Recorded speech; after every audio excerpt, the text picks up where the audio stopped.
across the entire world, ending in Israel. To keep the scope down, the game was ultimately confined to Tokyo's Kichijoji neighborhood, where series art director Kazuma Kaneko lived during the game's development. According to Kaneko, we picked Kichijoji because I lived there, and at the time we're not allowed to use Kichijoji's main station, which got me the idea that there might be a kind of suspicious atmosphere coming from that place. The team was also inspired by Terminal Echo, a building in front of the station that became disused due to high rent. The idea of a huge building that no one entered, even though it was right by a populated residential neighborhood, sparked their imaginations. And due to high rent. The idea of a huge building that no one entered, even though it was right by a populated residential neighborhood, sparked their imaginations. And chores. The most well-known of these was 1996's Revelations Persona, which Atlus website states was the first Megami Tensei game to reach the West. However, 1 year prior, Atlus USA released Jack Bros for the Virtual Boy. The game is a twin-stick shooter starring Jack Frost, who was one of the series' most marketable demons who later became Atlus's mascot.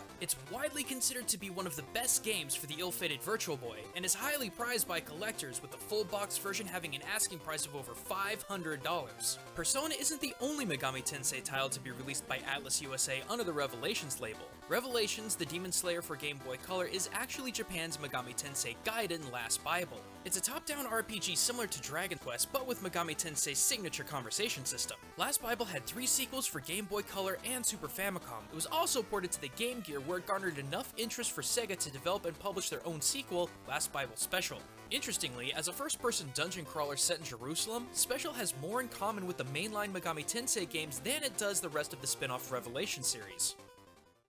The Megami Tensei series has frequently been compared to Nintendo's Pokemon franchise, especially as it gains exposure in the West. While fans are quick to point out that Shin Megami Tensei has been around a lot longer than Pokemon, Atlus did at one point try to capitalize on Pokemon's success with a kid-friendly Game Boy Color game called Devil Children. Like Pokemon, Devil Children came with 2 versions, Black Book and Red Book, each with their own unique monsters that must be traded to complete your collection. Unlike Pokemon, each version of Devil Children tells an entirely different story. A third version, White Book, later served as a sequel to both games. 2 more generations of Devil Children games were made for the Game Boy Advance, Light Book and Dark Book, followed by Fire Book and Ice Book. Only the second generation made it to North America under the title Demi-Kid's Light and Dark version. But in Japan, the franchise was successful enough to spawn 2 50-episode anime series as well as spin-offs of its own. These include a collectible card game for Game Boy Color and a puzzle game for Game Boy Advance, drawing further parallels to the Pokemon franchise. Japan also saw an Xbox-exclusive spin-off, Shin Megami Tensei 9, in 2002. The title refers to the 9 possible alignments the player can take within the game rather than its placement in the series. With real-time AI-driven battles similar to Final Fantasy XII, avatar customization features, and NPCs made to seem like other players in a virtual world, the game was originally developed as an MMO. Unfortunately, after numerous delays, it was scaled back to a single-player game with an online version set for future release. This online version of 9 was cancelled due to poor sales, but the series would eventually be turned into an MMO with Shin Megami Tensei Imagine, a joint production between Atlus and hardcore shmup developer Cave. In 2008, the free-to-play MMO was released in North America by Area Games, but it was short-lived. In 2014, the North American server was shut down, though the game is still running in Japan. Shin Megami Tensei 3 Nocturne was initially envisioned as something like an open-world game. By Kaneko's account, the original plan was to make the vortex like a battlefield for you to run around in. You could see into the distant horizon, and if you looked up into the sky, you could make out terrain features and houses way in the distance. We thought this would certainly be a dynamic spectacle, but it made the game respond poorly, so we put that aside. I hope we'll be able to do it someday. Nocturne was the first game in the main series to be localized for the West. The version that made it to our shores was actually the enhanced Maniacs edition of the game, which featured numerous balance tweaks, new difficulty settings, an extra dungeon, and a new ending. But the most prominent addition was the inclusion of Devil May Cry's Dante as a boss, and depending on your choices, the playable character. A new version of Nocturne Maniacs was bundled with Japanese special editions of Shin Megami Tensei Devil Summoner Daido Kuzunoha vs King Abaddon. Devil Summoner protagonist Daido takes Dante's role in this version of the story, but otherwise is identical to the version with Dante. Dante's appearance wasn't the first time the series had drawn from popular culture. Stephen, the wheelchair-bound creator of the demon summoning program, is modeled after world-renowned physicist Stephen Hawking. The Persona series' iconic Velvet Room was inspired by the Black Lodge from Twin Peaks. The decision to change its dominant color from red to blue is a nod to Blue Velvet, a classic film from Twin Peaks creator David Lynch. Even Nocturne's tattooed half-demon protagonist was influenced by pop culture. Kaneko says he was inspired by the music video Give It Away by the Red Hot Chili Peppers, and he imagined the protagonist running around in the desert naked. Don't forget to subscribe to Did You Know Gaming for more facts and trivia, and if you enjoyed this video, give it a like. But hey, if you're hungry for more Shin Megami Tensei trivia, click that annotation to head over to my channel and check out my cultural breakdown on Persona's most deadly yet deep lore character, Izanami. See you there!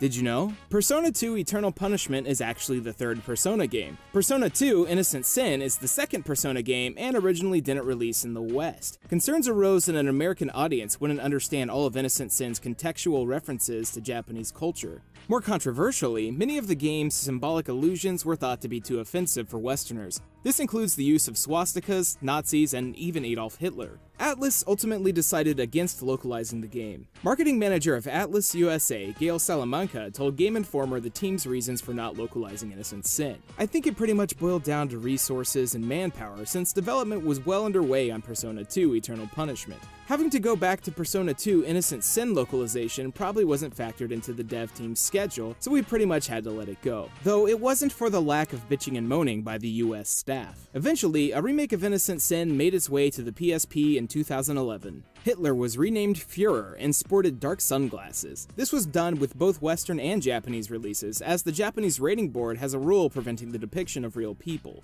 It's speculated that Hitler's appearance was also changed in preparation of an international release. Curiously, the PSP remake of Persona 2 Eternal Punishment was never released overseas, despite the fact that it released internationally on the PlayStation. These weren't the only games subject to localization changes. The infamous port of the first Persona game, Revelations Persona, on the PS1 was heavily reworked. Almost all Japanese cultural references were cut. Currency was changed from yen to dollars, and the town's name was changed from Mikage-cho to Lunarville. Furthermore, the difficulty of the game was toned down, with lower enemy encounter rates and increased experience per encounter. But due to the localization team not increasing the amount of money dropped per battle, the player would be faced with a money shortage. All characters were renamed, with several of them having their appearance altered. Most notably, the character Masao Inaba changed race and was renamed Mark. Over the course of the series' development, several characters were changed. Persona 3's Fuka went through a radical shift, with her early designs being carried over to the character Chihiro. Persona 4's Kanji also went through design changes, originally having smarter clothes and dark hair. Art director Shigenori Sojima wanted to try mixing music and retro designs, something akin to rockabilly fashion. This stayed with Kanji throughout the design process. Naoto went through a more drastic change, starting as a Bishonen male who could be mistaken for a girl. This was eventually changed, yet the ambiguity of Naoto's gender remained. The Persona franchise contains a few hidden secrets. If you use a cheat device in Persona 3, members of the cast will audibly chastise the player. I'm very disappointed in you. You're cheating! You're cheating. I'll have to punish you.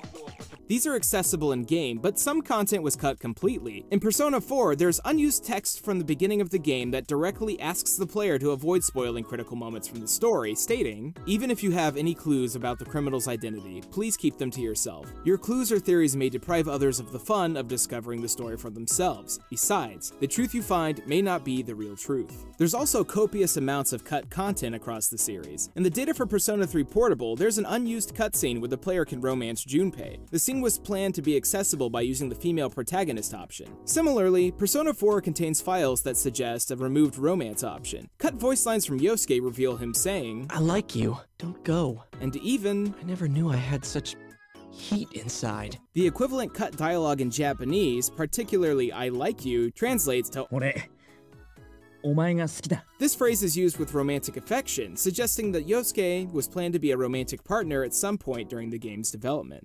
Persona 3's battle system was also slightly different during development. There were no battle transitions, enemies just popped up into the world, and a battle ensued Chrono Trigger style. In addition to this, Kin was originally going to use darts as a weapon instead of spears like in the final game. Persona contains small nods to other games in the Shin Megami Tensei series. In Persona 3, there's a fictional MMORPG called Innocent Sin Online. Playing it will merit you the social link of Hermit with a character named Maya. Maya is the name of one of the main characters in Persona 2 Innocent Sin. Sin, as well as the protagonist in the follow-up game Persona 2 Eternal Punishment. The protagonist also has the screen name Tatsuya, referencing the protagonist of Innocent Sin. Kanji's social link in Persona 4 has a reference to Persona 3's Sun's social link with Akinari Kamiki. In Persona 3, Akinari writes a story about a pink alligator and a bird. In Persona 4, Kanji will make a pink stuffed alligator during his social link in reference to the book. The town in Persona 4, Inaba, also serves as mini references. Firstly, it can be directly connected to a character from the original Persona, Masao Inaba, but a more notable connection relates to a demon who is the mainstay of the Shin Megami Tensei series, the Hair of Inaba. Although Inaba was modeled after a town near Mount Fuji, a common misconception is that Inaba is a play on the word Inaka, meaning the countryside. The legitimacy of the choice can be cited from Shigenori Sojima, who states, "No, we didn't pun Inaba from Inaka. Inaba comes from a story in Japanese myth, a white rabbit in Inaba. The hare was a rabbit god who fooled various sharks into being used as a bridge to travel from the island of Oki to Cape Keta. Importantly, he exclaims how he fooled the sharks for his own gains, and upon the last shark he is attacked. This may be foreshadowing to a particular arc involving the mysterious murders throughout the story."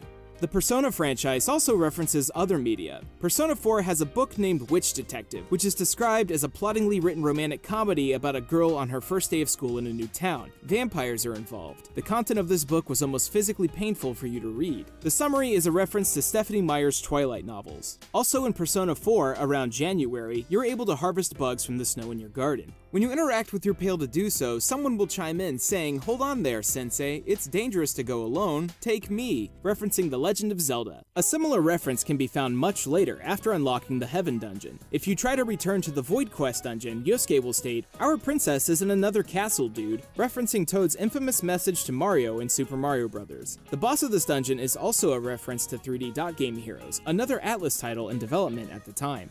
Persona 4 Arena was the first of 2 PlayStation 3 games to be region-locked, the other being a karaoke game called Joy Sound Drive. While developing Arena, developer Arc System Works pushed to have more non-playable characters in the roster. At one point, producer Toshimichi Mori contacted Atlus if they could develop Ryotaro Dojima as a playable character. They even went as far to request his 6-year-old daughter, Nanako. This request was denied, with Mori stating, "They said like, hell no, why did you even think that?" Before you go, we'd like you to vote on what you would like to see covered in the future. A video on Chrono Trigger, or a video on the Mario RPGs. You can also vote by leaving a comment below, and don't forget to subscribe for more facts and trivia. And yo, it's Austin from the channel Boku no Eruption, and I have a video on my channel on the top 5 things that I want out of Persona 5, so check that out if you'd like. If not, well, come check out some other stuff, and I'll see you around.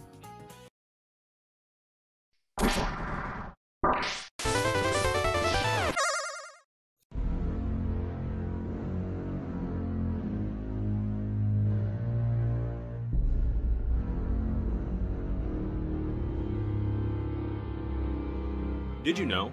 Batman Arkham Asylum was originally going to feature rhythm action combat. According to senior gameplay designer Paul Denning, Batman would fight him in time with music. As the camera would cut, a new guy would come in and you'd have to punch him on the beat to connect, or you'd end up getting hit. If you had 2 guys running at you, you'd have to branch off into another piece of music that would seamlessly blend into a combo attack. Although these ideas were scrapped, the final combat system retains some focus on rhythm and well-timed attacks. Rocksteady also considered including driving segments with the Batmobile and Batwing. The driving segments were dropped, as the unique gameplay the team needed to create would have required a lot of resources and detracted from the game's overall quality. Eidos Interactive president Ian Livingstone also claimed that a single staff member spent 2 years working on nothing but Batman's cape. This incorporated 700 animations and sound clips alone. During the game's development, another insane enemy was planned to appear alongside the Arkham lunatics. The straitjacket henchman was going to move in a similar way to other crazed inmates, but would wield a blunt weapon. He was scrapped early on, but still made it into the game as a severed head in a jar in the medical facility. Early promotional images for Arkham Asylum also show more blood than there was in the final game. One image even had the Riddler's cell covered in bloody footprints and writing. The blood was changed to green paint in the final game. Another screenshot showed a large bloodstain on the floor of the patient pacification chamber. In the finished game, this stain is colored black. These changes were most likely made to ensure a lower age rating. There was also originally a French inscription in the Riddler's cell that read, "I loved, I suffered, now I hate." As the developers were working with the original Batman license, they didn't specifically reference elements from the movies when designing characters. Batman's design was based on the art of Jim Lee, while the Joker's look was taken from his appearance in The Killing Joke. Early concepts for the Joker depicted him with a heavily scarred and torn mouth. This was thought to be too similar to Heath Ledger's Joker, however, so the developers opted for a different design. The team considered having Mr. Freeze and the Mad Hatter appear as enemies in Arkham Asylum. According to writer Paul Dini, the Mad Hatter would have been found at the center of a garden maze hosting a tea party. However, the scenario didn't really fit the tone of the game, so it was left out. Although the developers wanted Mr. Freeze to appear, they ultimately decided against including him. They believed he had no motivation to fight Batman or the Joker. One of the biggest influences on the game is the graphic novel Arkham Asylum, A Serious House on Serious Earth. Paul Dini did stress that the game isn't a direct adaptation and has a very different tone. The game and comic do contain several similarities, however. Late in the comic, Batman encounters a delusional doctor who found the journal of Amadeus Arkham and believes he's destined to continue his work. In the game, Warden Sharp also suffers delusions after discovering the writings of Amadeus Arkham. If the player collects all of the Spirit of Arkham recordings, they reveal that the founder's wife and daughter were murdered by Martin Mad Dog Hawkins, a story that also appears in the comic. Some of the dialogue in Harley Quinn's patient interview tapes is taken straight from her original origin story, sometimes even quoting it word for word. Her origin story was first told in the one-shot comic Mad Love, which was later made into an episode of the new Batman Adventures. Both the comic and the episode were written by Harley Quinn's co-creator Paul Dini, who went on to write Batman Arkham Asylum. The patient interview tapes for Scarecrow also mention a Dr. Murphy and Dr. Combs. These are likely references to Cillian Murphy and Jeffrey Combs, who played the Scarecrow in the Dark Knight trilogy and the new Batman Adventures, respectively. The game contains a couple more references to the Batman movies. In the observation room, a ticker displays, "Dr. Clooney, please report to gynecology," a reference to George Clooney, who starred in Batman and Robin. The name of the Simlex toxin is taken from the name of the beauty products that Joker contaminated in the 1989 Batman film by Tim Burton. Although the game has many easy-to-find references and Easter eggs, the game's biggest secret wasn't discovered until almost a year after it first came out. There's a hidden room inside Warden Sharp's office. It isn't marked on the map, and Detective Vision doesn't reveal anything unusual about the wall hiding it. The room can only be opened by detonating several loads of explosive gel. Inside, the player will find plans for Arkham City, foreshadowing the next game. This Easter egg was so well hidden, the game's developers had to leak it themselves. GameStop ran a contest for fans to have their likeness featured in the game. The winner's character can be found in the penitentiary control room, pacing in his cell. The winner's name, Luke Oliver, can also be spotted on the Joker's guest list. Also, when Batman first visits the penitentiary and hears all the inmates screaming, it was actually a recording of the game's entire development team. The photos randomly scattered around the floor are simply pictures of the developers. In the medical facility, the player will hear messages advertising the Asylum's website, ArkhamCare.com. This website actually existed for a while as part of the game's viral marketing. Following cues posted on the Gotham City Municipal site, fans could unlock content such as video feeds, emails, and audio files from the Asylum using the employee login. If the game detects that the player is using a pirated copy, it will trigger various restraints programmed by the developers. One persistent hindrance was that Batman wouldn't be able to glide. As one of the early stages involves gliding across a room filled with poisonous gas, pirates would be unable to progress past that point, as Batman would always fall into the gas and die. These anti-piracy measures became well known after a player asked the Eidos forum what was wrong with his game 10 days before it was officially released. The administrator replied, "The problem you have encountered is a hook in the copy protection to catch out people who try and download cracked versions of the game for free. It's not a bug in the game's code, it's a bug in your moral code." If you click this video, you're probably into games, comics, and movies. If you want to wear apparel covered with your favorite franchises from pop culture, consider subscribing to Level Up. Level Up is a monthly subscription service from the creators of Loot Crate and brings pop culture themed attire directly to you. This service has a different theme each month, and everything in the box is based on that theme. This month's Level Up box has clothing based on Harry Potter, Deadpool, and more. Level Up has multiple subscription tiers ranging from just $8.99 up to $20.99. Level Up are offering Did You Know Gaming viewers 10% off their subscription. If you're interested in exclusive gaming and pop culture themed apparel and want to support Did You Know Gaming, head over to lootcrate.com/DYKG2 and enter the code DYKG2 for 10% off any new subscription. You can get there by clicking the link below. Don't forget to subscribe to Did You Know Gaming for more facts and trivia. If you're a fan of Batman, you should go check out our Dark Knight trilogy video over on Did You Know Movies as well. You should also check out Liam Robertson's video on the canceled Dark Knight game.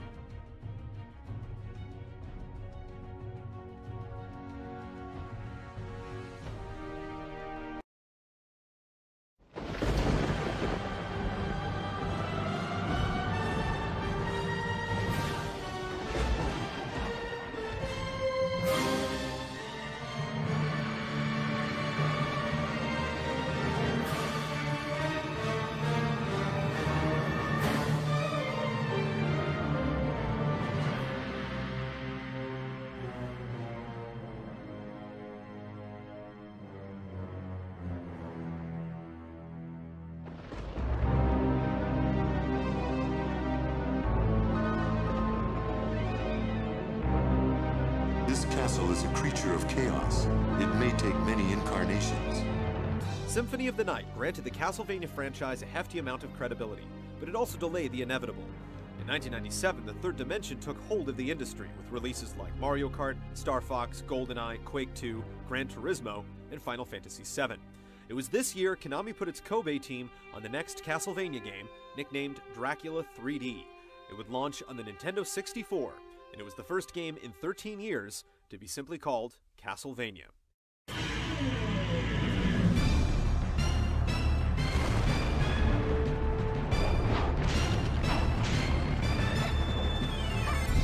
Castlevania 64 was released on January 26, 1999 in America. This time, Japan had to wait 3 months. It was subtitled Apocalypse overseas. The development team originally planned to include 4 characters, but deadlines later forced them to remove 2. One of these canceled Crusaders, named Collar, had his elements appropriately reused for a Frankenstein-esque boss called the Gardener. The remaining heroes were Reinhard Schneider, a Belmont heir, and Carrie Fernandez, a magically gifted orphan.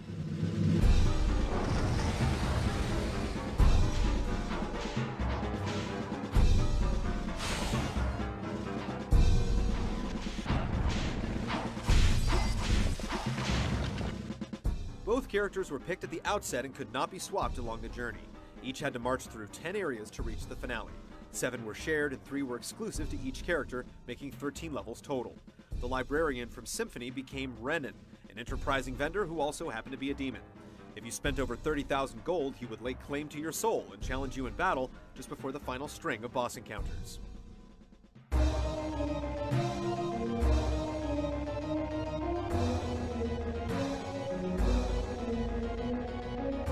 Reinhardt fought with a whip and dagger, and Carrie could charge her spells with throw metal rings. Only 4 sub-weapons made the cut, now powered by red jewels instead of red hearts. The gameplay also added options for camera control, normal, battle, and action. The perspective could be snapped into place with the R button, and certain bosses locked the camera intentionally.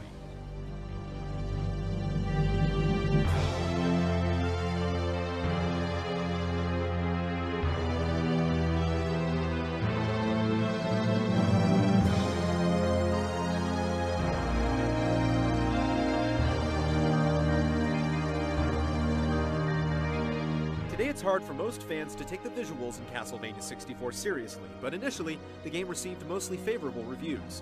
Criticisms were focused on the spastic camera, slow character movement, and inconsistent controls. But considering it was Konami Kobe's first 3D project, it was to be expected. They did pull Dracula's domicile off a flat surface, bringing the oppressive atmosphere to life. The elements that were either cut or rushed to make the release date were saved for a sequel. Using these assets as a launchpad, they were able to turn around the next installment the same year.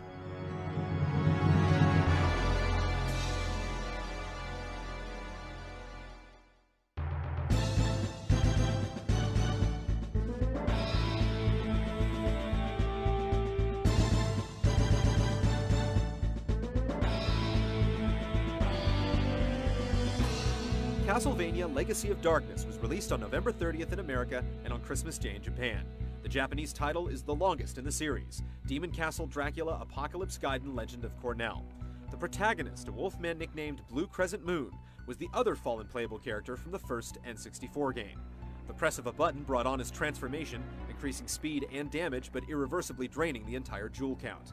Although Legacy started with Cornell's tale, a mission to recover his sister Ada from the clutches of Guess Who, the game is officially referred to as a special edition of, and prequel to, the original, and included many of the same zones, along with the option to unlock and play as Reinhardt and Carrie in new costumes and against new bosses.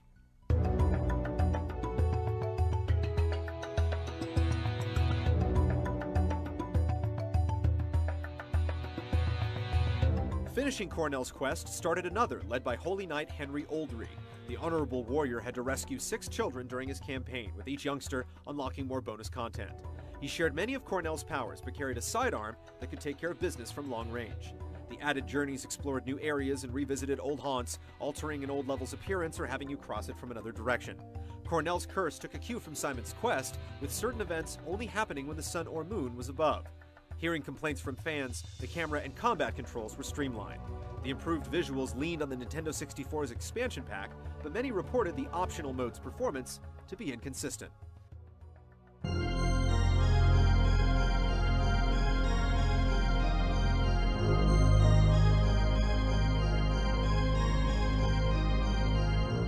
two Nintendo 64 Castlevania games are not what you would call cherished by the series community, and most of this can be blamed on soaring expectations, along with some punishing platforming.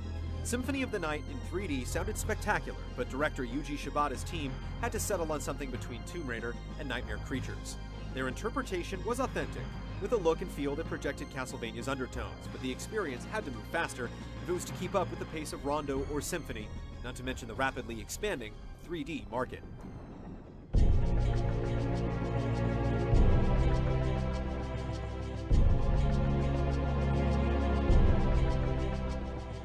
Eager to join any new console's library, Konami slated Castlevania to beguile the Sega Dreamcast even before Legacy of Darkness was finished. Castlevania Resurrection was first delayed in June of 1999, again in September of 2000, and put on indefinite hold in March of 2001, the same month the series first appeared on the Game Boy Advance. Production never restarted despite the game being seen at E3 via full motion video and a batch of promising screenshots. Development problems were later attributed to disagreements between the Japanese and American teams, along with the looming demise of the Dreamcast. It was the farthest a Castlevania game had traveled through development before getting canned. Fans amused themselves by calling it Cancelvania.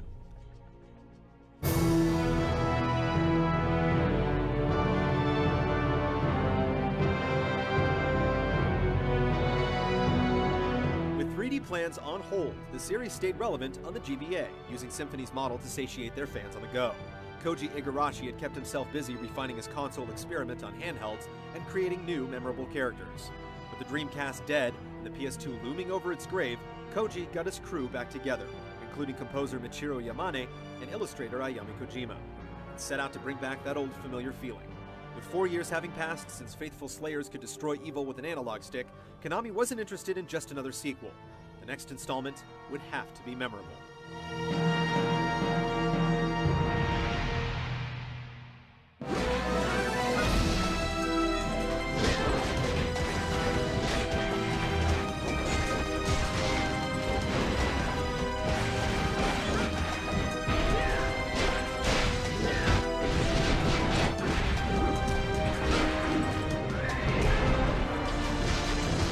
Castlevania Lament of Innocence was released exclusively for the PlayStation 2 on October 21, 2003 in North America and November 27 in Japan.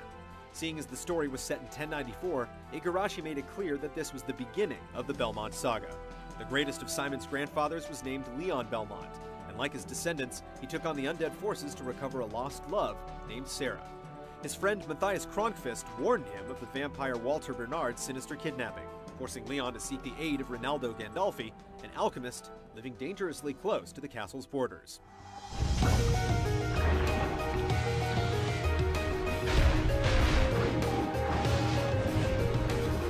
Most vendors in Castlevania traded wares somewhere within the grounds, but Rinaldo offered his services before Leon's trial even began.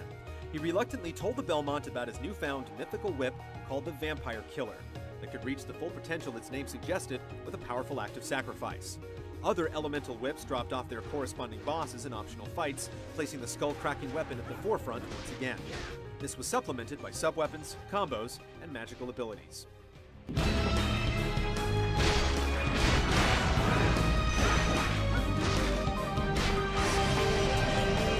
Sub-weapons could be crossed with one of 7 colored orbs to vary their effects, multiplying the different ways you could use them.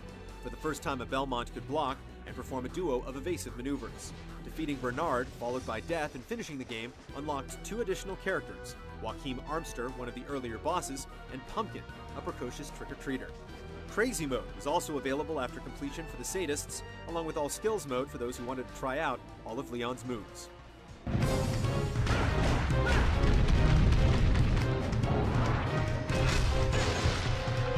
Rather than looping around in circles or being tracked along an endless hallway, the 6 central divisions of the game could be reached from a central hub, letting players chart their progress. Unlike the 64 entries, which set hunters astray with no map to follow, Lament's gridlock of corridors and crevices was charted in a top-down screen that could be marked in various colors. The only thing missing was camera control. The right analog stick opened an equipment window instead, which served as the only... Lament of Innocence reminded Konami and its followers that Castlevania was all about action, even if it did flagrantly borrow elements from brawling shooters like Devil May Cry. There were a few touchy whip vaulting sections, but most rooms were cleared when every spawning monster turned to dust. While producing his first DS game for the franchise, Iga also supervised a sequel and kept the same clan of creative minds working to improve the formula. They jumped from the beginning of the timeline to 3 years after the third NES game, Dracula's Curse. A Belmont would once again become an adversary, and the new Slayer would have to make a deal with some devils.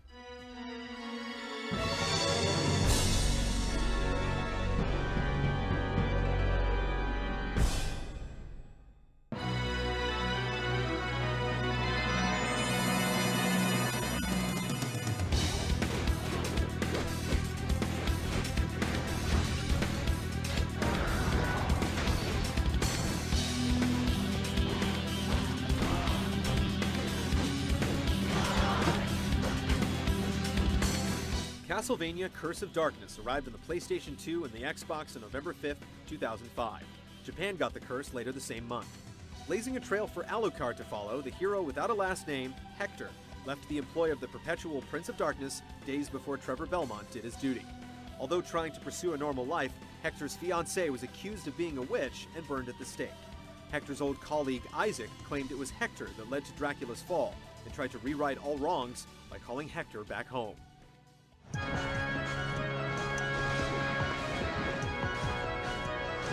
Facilitating familiars.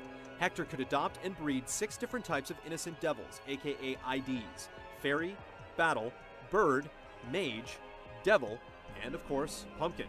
They could level up along with Hector and evolve into more useful forms depending on the weapon Hector used and grinding their experience. Julia introduced herself before too long as the game's vendor, supplying one-time weapons and ingredients for the forging trade. Since Hector was also not a Belmont, he could take his pick among a selection of blade types. Switching among the 5 brands of implements changed Hector's combos and fighting animations.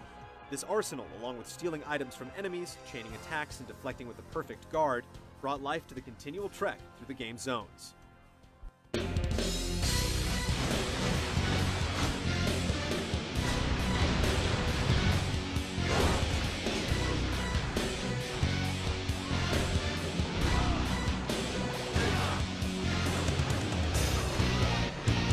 Finally banishing Dracula's Curse unlocked modes and a playable Trevor Belmont. Crazy players could endure Crazy Mode again, and a boss rush option became available at each warp room. Curse of Darkness took in scores equivalent to every 3D Castlevania game before it. The map layouts hadn't changed drastically since Lament, but the combat had a feel all its own, with evolving pets that kept the player company in the imposing claustrophobic areas. In 2005, a 2-volume manga adaptation of the same name premiered in Japan and was translated into English, starting in 2008.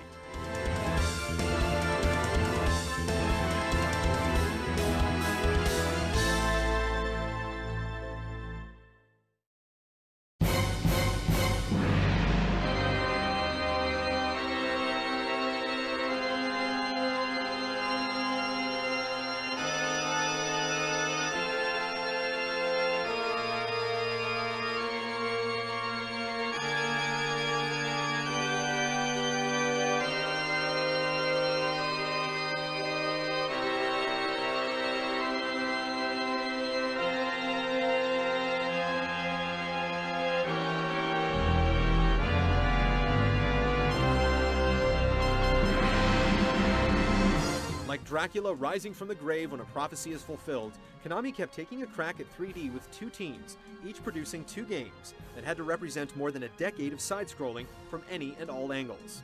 Their success varies depending on who you ask. Some Castlevania fans would say the Nintendo 64 outings were faithful to the franchise, and that Lament and Curse offered more combat variety than any handheld could store. Others would begrudge the series for copying other popular 3D games instead of devil forging its own unique experience, especially given how unique the franchise was on the NES. If they got one thing right, it was that Castlevania can sometimes be unforgiving. Only the patient persevere.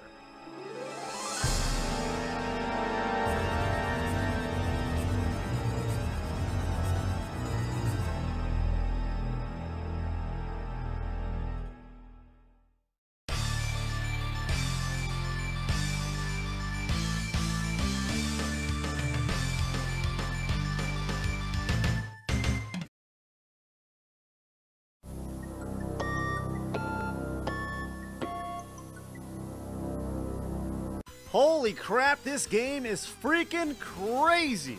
There aren't a lot of games where the main character is a mummy. and there's not a lot of games where you use your face as your primary weapon, but in Decap Attack, yeah, you've got both going on. Now, if you look at it for what it is, chances are you're probably going to think this is the most pointless game in existence. And you're probably right. But I'd be a doo-doo pickle if I didn't tell you, I kind of like it.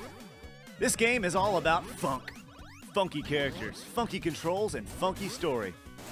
The main character's name is Chuck D. Head. You go around to put the world that looks like a body back together. You defeat your enemies by, well, facing the dead bad guys to death.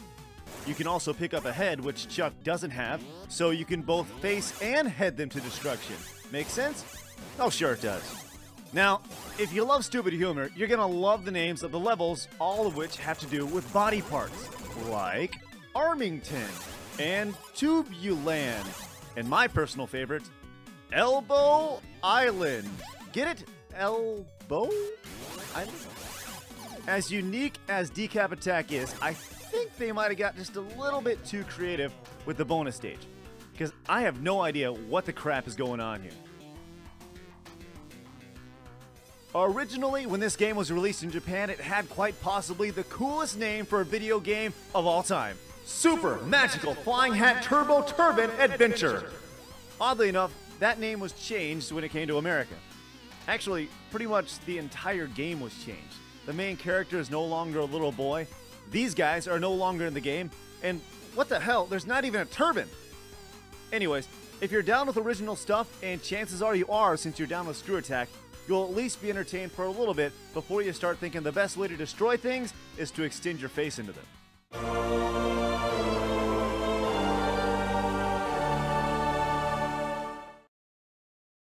I've not seen such bravery.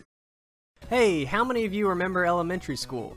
Okay, good. Now how many of you are in elementary school? Well, what the fuck are you goddamn bitches doing watching my fucking videos? Get the fuck out of here. You're too young to be listening to me say fuck. Cocksuckers. For those of us old enough to look back on elementary school and become nostalgic, surely something pops into your mind when I say Scholastic catalogs. These little brochures came out every month or 2 or 10, fuck if I remember, but they came out with one purpose, and that was to sell us books. Of course, I always said to hell with that and turned to the very small section where they sold computer games. I remember buying 2 games in my encounters with Scholastic. The first one was Myst, one of my all-time favorite games. The second was a game called Restaurant Empire. I never installed Restaurant Empire, never even gave it a chance. It simply faded into darkness.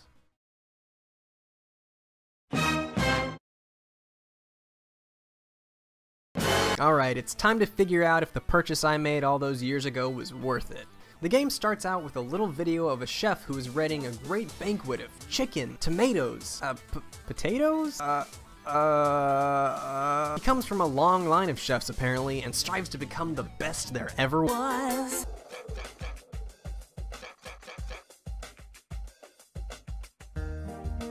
It took a lot of effort to perfect my— What? I know this game was made back in 2003, but who decided that this is how people look when they walk and talk at the same time? Alright, so we have a choice of either new game or sandbox game. Judging by the intro, it's safe to assume that there's going to be some kind of shitty ongoing story through the main game, so I'll bet that sandbox mode is going to be more fun. Obviously that means I'm going to choose new game. You start out in your Uncle LeBiff's house doing some text-based conversation. At first I thought that this simple simulation was going to allow for a branching story, seeing as how you get multiple choices for your answers. But it turns out that eventually you have to pick a specific answer. But were the writers seriously like, okay, we got 2 perfectly good excuses for the restaurant closing, but we need that extra push to make people really excited to play this game. Hey, bada bing bada boom, nasty prostate condition. Nevertheless, Uncle is able to put aside his career-ending prostate condition long enough to kind of like Roller Coaster Tycoon. Now, this might come as a shock to some, but the difference here is that instead of managing roller coasters, you're managing restaurants. If I'm going too quickly, you can always just start the video over. Now, I don't know about you, but I tend to get a little lost when it comes to simulation games. Luckily, Restaurant Empire walks you through all the important information that you need to know to run a restaurant. The problem with this is the sheer amount of information you're expected to learn. There are a ton of instructions. A ton. Literally. Ton. It took me about an hour of playing before these little help boxes stopped showing up. Now I've got a bone to pick with these little motherfuckers anyhow. Almost every little box insults my intelligence by reminding me that I have to click the next button to continue. Left click on the next button to proceed. Continue. Hey, just because I don't know how to pronounce Trezia table doesn't mean I need to be reminded every 2 seconds that clicking next is how I move on. My restaurant is so badass. I designed the lower floor with the customer in mind. Along the walls, I put a couple of mirrors. That way, customers facing the walls can see if anyone is about to sneak up on them. Safety first. Then, I filled the dining room with a fuck ton of grandfather clocks. That way, even though the restaurant is named that, people can just call it the place with the fuck ton of grandfather clocks. And don't even get me started on my menu. I don't really know what kind of food I'm serving. I mean, I just kind of put everything on there. But I did spend a good deal of time on the important part. And that's how the menu actually looks. Nobody is going to even think about complaining about the food when there's a fucking cowboy on the menu. Now that's high class. Since I went horribly into debt because of the clock and mirror purchases, I decided to save money by hiring the cheapest people available. I mean, I'm not going to be eating any of the food, right? Why should I care? Although I am kind of suspicious of my server, Alowim. It might just be me, but he does not look 19 years old. This here is the central hub of everything you could need to know about my restaurant. It's called the Information Center, and you can view restaurant ratings, sales reports, statistics, income statements, financial graphs, and complaints. Now doesn't that sound fun? Trez Table is now open. Surprisingly, this is where most of the gameplay stops. I've already chosen my menu and hired my employees, and since I don't have any money to spend, I pretty much just sit back and watch now. Turns out that my clock idea is creating problems in the dining room. At first I thought this lady was just gazing at its majesty, but it turns out that she just can't get her fat ass past it to sit down. Fine, okay, I'll be a good manager and delete some of the clocks. I mean, that's how it works in big business. The customer is always right. Right? Alright. Good day of service, everyone. We only lost $164. That's actually a lot less than I expected. At the end of each day, Restaurant Empire simulates the rest of the month for you. So one bad service day translates to a full month of bad service. Turns out we made a profit of negative $5,000 for this month. But forget about that. I actually beat the first challenge. Uncle's just like, yeah, congratulations, you're losing money. Good luck on your next quest. By the way, your total score is 62 out of kiss my ass. I mean, I've already lost him a good chunk of change with the lost profits for the month, along with the money that I spent on the clocks. But I guess Uncle has been hitting the prostate medicine hard enough to trust me with running the upstairs of the restaurant too. This time, I'm going to put my decorations out of the way of the diners. My theme for the upstairs is pillars. Just pillars. I went back into debt from buying these things, so people better love the shit out of them. Oh, here we go. Turns out that the pillars were magical because I stumbled into some profit. I also met my main goals, although I failed my side goal. But who really gives a shit about customer satisfaction? As long as I'm making money, that's what's important. Right. And check it out, my score is 95 out of who gives a damn. Restaurant Empire apparently takes place in a dimension where cooking is like Pokemon. There are gyms all over the world where I have to prove myself as a chef. I just wish I didn't look so fucking creepy. There's really only one normal looking guy here. Well, normal-ish. There's nothing really worth talking about in the actual competition. It's just a bunch of mini-games, and win or lose, you still look creepy. Alright. Well, there's not much more to this game. I mean, it's exactly what you'd expect. After the cooking challenge, I was put back in Trezia fucking table for another restaurant scenario. It lasted like 6 months, and I tried as hard as I could, but I ended up failing. It feels like no matter what I do, I don't really have that much of an effect on the outcome of the month. There must be something I'm missing, but I don't really care to figure out what it is. This game and its 18 scenario campaign requires an attention to management detail that I don't personally find entertaining, though I can see the merit. It's not a matter of the game being good or not, it's simply that I'm not that interested in the subject matter. I mean, I'll sit down and watch a Hell's Kitchen marathon because swear words make me giggle, but I have no desire to manage a restaurant of my own. When it comes to simulation games, I need them to be over subjects that I'm interested in, like roller coasters, existing, or trains. We had a good run, Restaurant Empire, but I think it's time the two of us parted ways. It's not you, it's me. I blame my nasty prostate condition. Hey, bada bing, bada boom.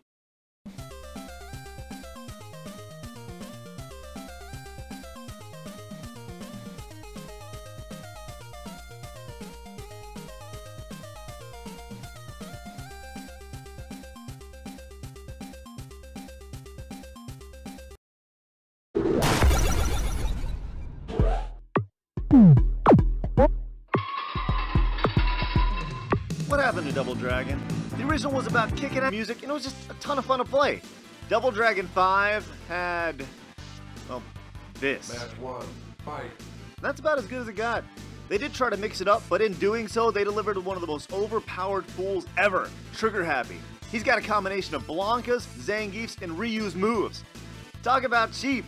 Trigger Happy can shock you, hit you with a spinning lariat, and then finish it off with a fireball or dragon punch.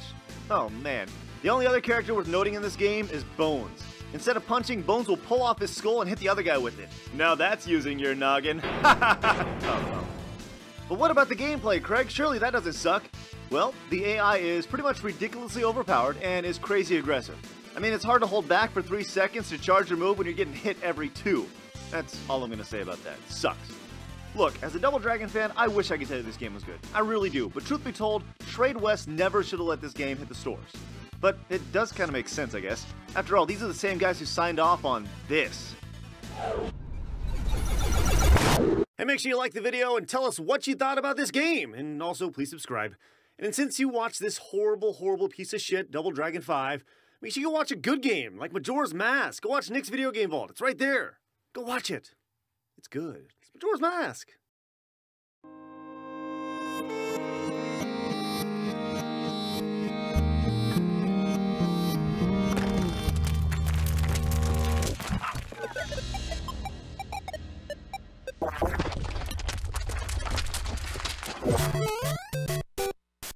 When you think of the catchy songs found in many of Nintendo's games, the name Koji Kondo typically comes to mind. Though he gets most of the attention for having composed some of the more memorable songs in video game history, there's another music man in Nintendo who has quite the cult following.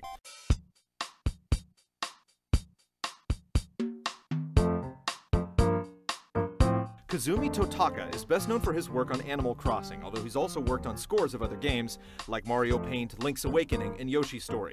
It's certainly an impressive resume, but there's a hidden Easter egg fans discovered in his games that's most fascinating. Known as Totaka's Song, it's a 19-note melody that has been hidden in many of the games Totaka has worked on. Fans have uncovered the song in over a dozen Nintendo games, but there are a couple that have eluded them. Games like Wave Race 64, Wii Sports, Super Smash Bros. Brawl, and Wii Music, as well as the menu music for the Wii and 3DS hardware. Supposedly, Totaka's Song is hidden within every single game he's worked on, just waiting to be discovered. Very recently, we were contacted by someone who claimed to have found the song hidden within one of those elusive games, Wii Sports.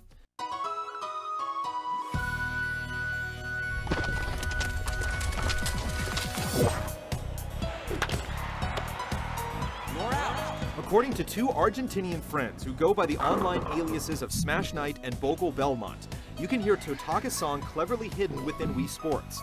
In order to access the song, you'll need to boot up your copy of the game and then select the tennis option. Go into a match using any amount of players, though it will probably be easier if you have at least 2. This is where it gets a bit creative. When the match begins, the goal is to get a rally going, and then listen closely to the sound effects of hitting the ball with the racket. You'll notice the pitch changes every now and then, even if you swing the same way. Apparently, the sound effects from the swings make up the 19 notes of Totaka's Song. It's time to put this tune to the test.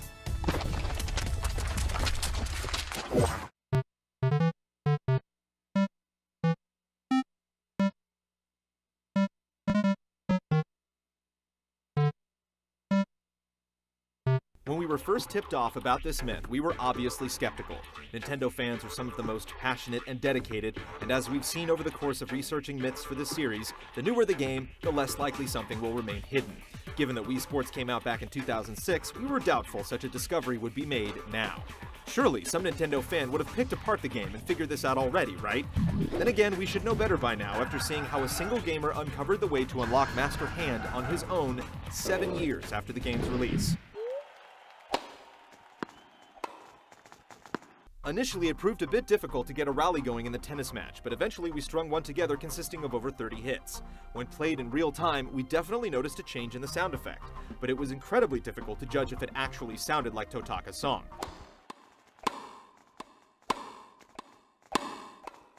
So we took the sound effects and synced them to the beat of Totaka's Song, while keeping the effects in the same order they occurred in real time. We listened to the Mario Paint and Link's Awakening DX variations of the song to refresh our memory, and then played back the edited tennis match. Here is the result.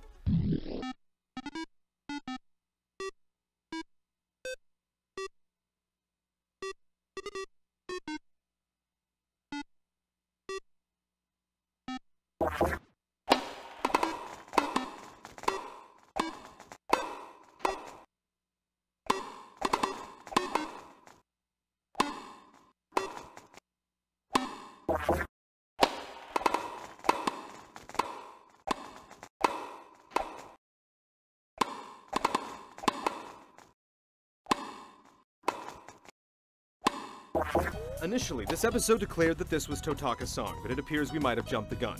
After several viewers came forth with concerns, we decided it was only fair to reevaluate our decision.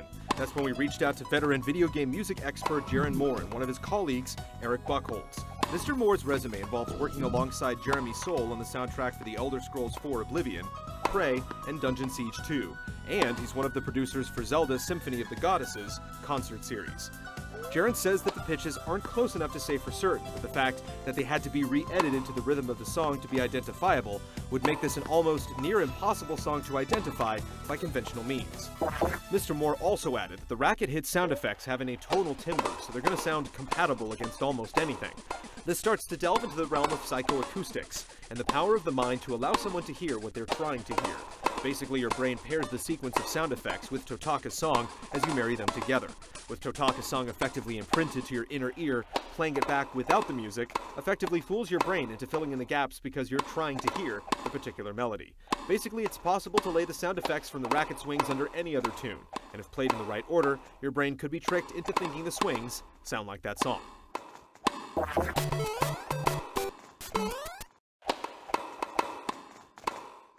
Match point. What all of this shows is that objectively trying to prove or disprove this myth is incredibly difficult, and coming to a conclusive verdict is practically impossible. Even using complex software to try and make a determination returns inconclusive results and far too many variables. The only person who truly knows the answer is Kazumi Totaka himself, and maybe one day he will shed some light on this matter. Until then, this one remains up for debate.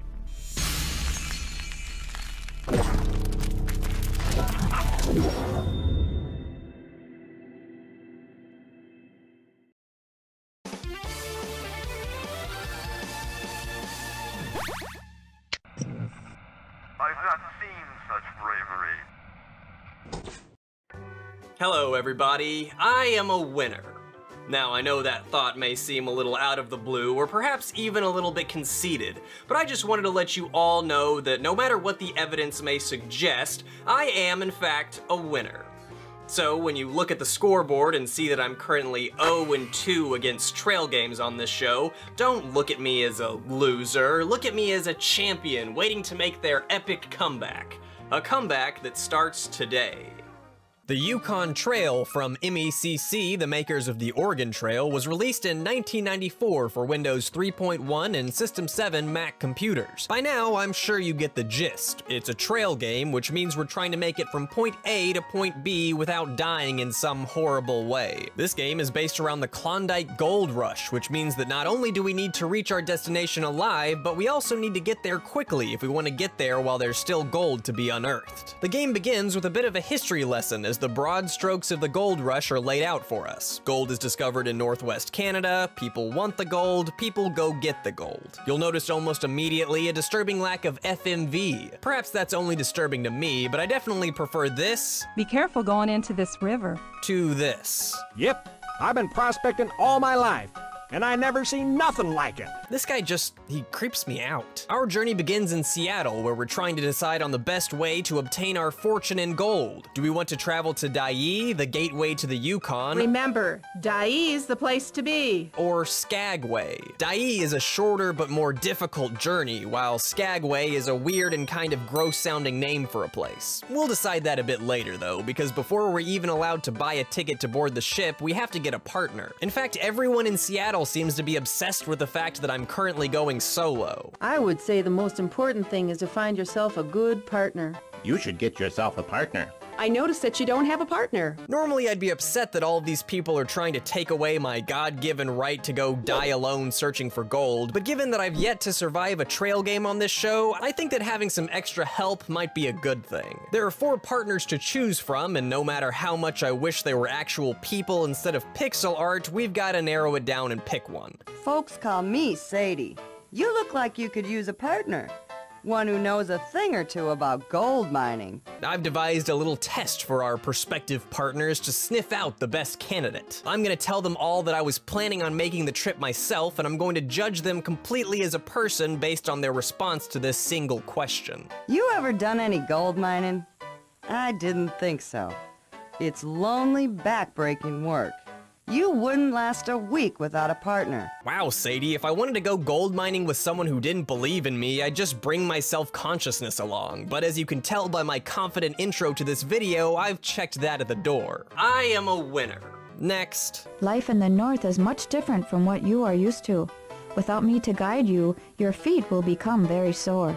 You know, it's a big pet peeve of mine. Strangers talking to me like they know my feet. Like, you don't know my feet. I'm barefoot so little that I barely know my feet. So just don't come up to me and talk to me like you know my feet. This joke got away from me a little bit, but I'm keeping it in anyway. Next. From what I hear, life in the Yukon's a lot easier if you've got someone to share the chores and the expenses. Now that's more like it, Jake. Not that it was hard to do, but you're now my #1 pick. You're gonna split chores and help pay for things, and you've also got a trustworthy mustache. A trust stash, if you will. The opposite of which can be found here. Yes, that was my original plan as well. However, several people have advised me that it would be unwise to travel alone in the Yukon. Something about inclement weather, I gather. Well, that's not a bad answer, actually, but why should I choose you? I am a well-to-do businessman, and I am willing to share my money with you. Well, pack it up, everybody. We have a winner. He may not look like the best person when it comes to traveling long distances, but I figure that if we end up dying on the way to dig up some gold, at least we'll be doing it with a bunch of money. We're gonna take the trip to Dai, because not only is it the place to be, but Skagway sounds like a segue for scabs, and that's just, well, I'll pass. We're also getting the most expensive ticket because I'm worth it, and also Midas just gave us all of his money, so why not? That's also the reason I picked up this trail bicycle before boarding the boat. It's a long haul from Skagway or Dai to the Klondike Goldfields. It might take you 3 or 4 weeks to get there on foot, but on a bicycle you can get there in just a few days. I have a feeling it won't be very useful, but it's basically a free bike for me, and Midas doesn't exactly seem to mind. Yes, I am outspoken in my support. Let's buy it. And so we begin our journey. We're like the 3 musketeers, me, Midas, and the 3rd musketeer is our trusty steed, the trail bike. Say, wanna hear something funny? The captain and I were checking on the cargo, and we found a bicycle. We practically split a gut laughing, just imagining someone trying to ride that contraption over the mountains. Then we tossed it overboard. We already lost my favorite member of our party. I mean, no offense, Moneybags, but you're no trail bike. She was one of a kind. So this is the first leg of our journey. We pretty much just sit here and watch the ship sail, and occasionally some facts pop up, and, well, that's about it. Not super exciting. I don't think I'm actually able to do anything here. Welcome to Dai, home of, I don't know, home of this guy, I guess. Gold Dust Charlie. He managed to score $20,000 in gold, and he's headed off to celebrate in style, which probably means someone is going to throw all that gold off of a boat or something ridiculous like that. The only reason I mention him at all is because he points us towards where he found his fortune, which might be important if we actually survive long enough to dig for gold. At the arcade, we're able to test our shooting skills, which is hopefully a warm-up for some hunting I'm assuming we'll be doing later on. This shooting game is definitely a scam, though, designed to make easy money off gold seekers. You have to get exactly 1,000 points to win, and the prize is being told the best place to dig for gold, like I believe that. Still, I can't pass up the chance to shoot at some things, and after hitting exactly 1,000 points with 4 bullets to spare, I happily listened to her tell me where to dig so I could ignore her completely later on. Dai is where we're going to stock up on supplies for our journey and available to purchase our outfits, which include cooking supplies, mining supplies, cold weather clothing, a sled and a supply of food, an individual sled, and a whipsaw. Lucky for us, we're able to talk to our piggy bank, I mean gold hunting partner, to see what we should spend our money on. I hate the idea of hauling around a lot of heavy supplies. I think we should wait. We shall be able to afford the higher prices in Alaska. You know, I like the way you think. Laziness is the best path to success after all, so no supplies for us. All right, let's hit the trail, partner, and we're off, ready to strike it rich and... Partner, this is indeed a sad day. Our supply of food is not enough to get us to Dawson City. This is the end of the trail for us. Okay, well it sounds like somebody should have just let me buy the outfit if food was that important to him. I think we should wait. I have to start all the way at the beginning, which is fine. I didn't really lose that much time. The big issue here is that we didn't die. How come we didn't just keep walking and eventually starve to death? Does that not happen in this game? We just call it quits and game over? That's not exciting. Anyway, I'm sticking with Moneybags here along with the same ship. I'm skipping on the trail bike though because the one true trail bike is already dead. Everything seems to go pretty well until the captain, probably enraged that there weren't any innocent bikes to throw overboard, sails the ship directly into a rock. We grazed that outcropping of rocks. We appear to have been fortuitous, however. There was no damage to our vessel. Oh, thank goodness nothing terrible happened. I was worried there for a second that something interesting was going on. The captain continues to blindly slam the ship into various things, and I'm not really sure why. Literally, the only thing I did different was not buying the trail bike. We have arrived in Dai. Yep, that sure looks like Dai to me. This time we're gonna pick up an outfit, as well as an extra sled, before we hit the trail. Hopefully we're gonna be able to take more than a few steps before we have to stop for something. Travel in this weather is next to impossible.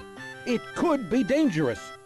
Shall we wait a day or two and hope for better weather? Are you kidding? What weather? Where? Where is this mystical weather, dude? You're staring at the inside of a tent. This boring screen is, well, boring. Every now and again, Moneybags chimes in with some type of problem, but that seems to be about it. Some of our food has been stolen.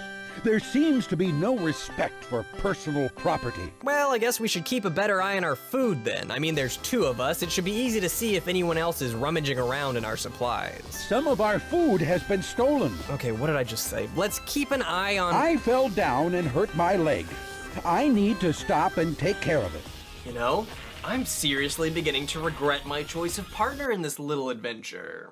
Despite the quote-unquote setbacks, which I'm starting to think are simply whiny excuses by our wealthy traveling partner who doesn't want to walk too much and is also eating all of our food, we finally make it to sheep camp. Here we're able to buy food, which I buy 400 pounds of since apparently we can't seem to keep an eye on it, and a whipsaw, which I decide to pass on for now. We can also bet on a sled race, but I have a feeling it's a scam, so I'm just gonna pass on it. We're allowed to watch it anyway though, and unfortunately a sled race between strangers sounds more exciting than almost anything else we've done so far, so we might as well.